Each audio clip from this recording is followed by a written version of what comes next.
ընկերության մեջ գնալու համար։ Ես այդ գերիներին համարում եմ, որ արդեն իրանք չկա։ Ալո Սեյդաջան ինքը չի կարող խոսել էլի։ Ամենքը ճիշտ ասած ոչինչ չգիտենք, նոր իմացանք։ Ձեռքի դաջվածքն այրելով հեռացրել, առաջին բժշկական օգնությունից զրկել, հաշմանդամության են հասցրել Ադրբեջանում պահվող հայ գերիներին, որոնք տարիներ շարունակ կտանքների ենթարկվելուց հետո վերադարձան հայրենիք։ Նույն օրը հայկական կողմն արտահանձնել է Սիրիայի երկու ահաբեկչի, որոնք Հայաստանում դատապարտվել էին ՑՄԱ ազատազրկման։ Իշխանությունը պնդում է, որ այս երկու գործընթացները կապ չունեն միմյանց հետ, սակայն մի շարք մասնագետներ նկատում են ժամանակային համընկնումներ եւ դրանց հնարավոր փոխկապվածությունը դիտարկում են բանակցային գործընթացի շրջանակում իրականացված քայլեր։ Ըստ նախկին մարդու իրավունքների պաշտպանի, սա նշանակում է հավասարության նշան դնել անմեղ մարդկանց եւ ահաբեկիչների միջև։ Սա կրկին ապացուցում է, որ այս իշխանությունը եթե անգամ ինչ-որ լավ բան է անում, ապա միևնույն է ձախողում է։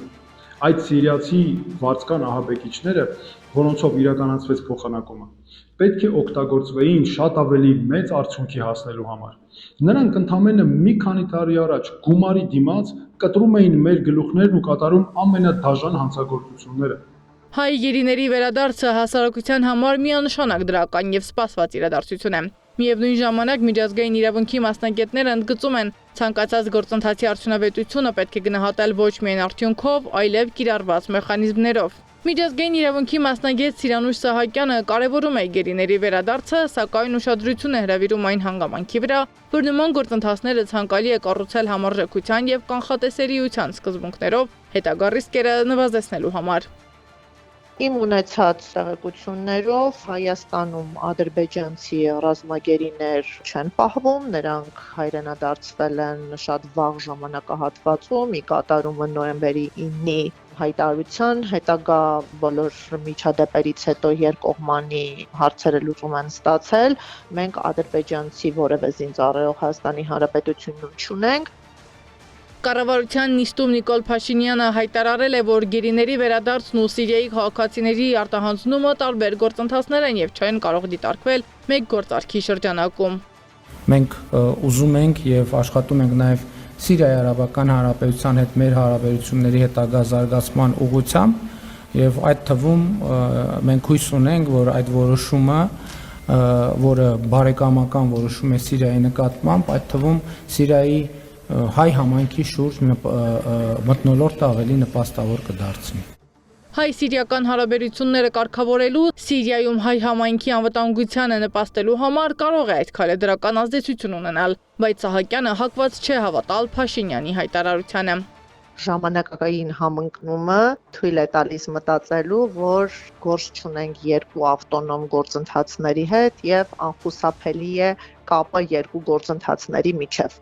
Հայաստանի նախկին մարդու իրավունքների պաշտպան Լարիսա Ալավերդյանը, որը տարիներ շարունակ զբաղվել է գերիների հարցերով, պնդում է, սա քաղաքական գործընթաց էր, ինչը հանցագործություն է միջազգային իրավունքի դեմ։ 26 թիվն է, մոտենում է տվյալ դեպքում այսպես լինել չլինելու հարցը այս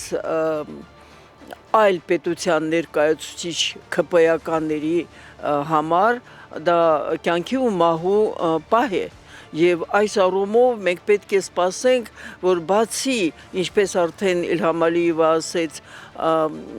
ռազմաքաղաքական ղեկավարության Արցախի Հանրապետության, մնացածներին կարող են այդպես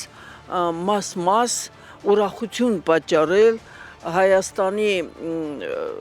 այսպես հասարակությանը։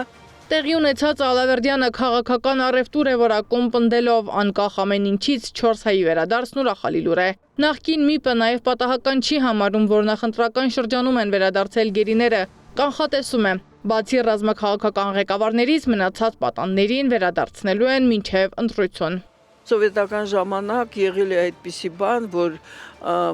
прошла зима, настало лето, спасибо партии за это։ Հիմա ես կոչ եմ անում, որ չընկնենք մենք այդ անեկդոտային վիճակի մեջ։ Էլի եմ ասում բոլոր ընտանիքների հետ կիսելով այդ ուրախությունը հիշեք, դա կեղտոտ քաղաքական եւ ես կասեի արյունոտ քաղաքական այդ խաղ է։ Փորձագետները կանխատեսում են, որ նախընտրական փուլում մյուս գերիների վերադարձը հրաշքի ժանրից չէ, բայց դրա գինը հետո հայը թանկ է վճարելու։ Սեդա Մակարյան, Նոնա Գևորգյան, ABC Media։